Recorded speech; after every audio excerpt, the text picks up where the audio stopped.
শুকুৰবাৰে গোলাঘাট জিলাৰ সৰুপথাৰত ভূমিপট্টা প্ৰদান কৰে মন্ত্ৰী অজন্তা নেওগে। মিছন বসুন্ধৰা 2 আঁচনিৰ অধীনত শুকুৰবাৰে সৰুপথাৰ ৰাজ্য চক্ৰৰ অধীনত 2017টা খিলঞ্জীয়া পৰিয়ালক ভূমিপট্টা প্ৰদানৰ শুভাৰম্ভণি কৰে অসম চৰকাৰৰ বিত্তমন্ত্ৰী অজন্তা নেওগে। সৰুপথাৰ ৰামধেনু মুকলি মঞ্চত অনুষ্ঠিত হোৱা ভূমিপট্টা বিতৰণ কাৰ্যসূচীত স্থানীয় বিধায়ক বিশ্বজিৎ ফুকনে সন্মানীয় অতিথি হিচাপে উপস্থিত থাকি ভাষণ প্ৰদান কৰে।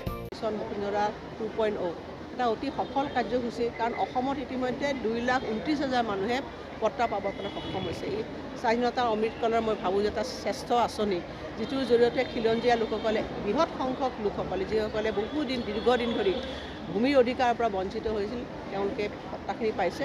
আৰু লগতে আৰু এটা আমি কথা ইয়াত সংযোজন কৰিছোঁ যে যিসকল চাহ বাগিচাৰ ব্যক্তি, তেওঁলোকৰ 3টা পিঢ়ি 3 জেনেৰেশ্যন, তেওঁলোকে কাগজ পত্ৰ নথিপত্ৰ দিব পৰা নাই, সেইটো ৰিলেক্সেশ্যন কৰা হৈছে। সেইখিনি নহ'লেও তেওঁলোকে এই পট্টা পাবলৈ সক্ষম হ'ব।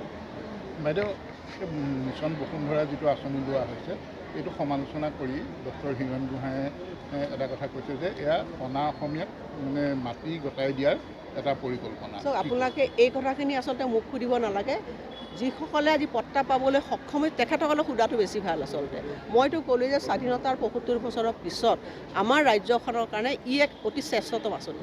সৰুপথাৰৰ পৰা পৰাণ গোস্বামীৰ ৰিপৰ্ট, অসম আদিত্য। বাইট আছে দেই।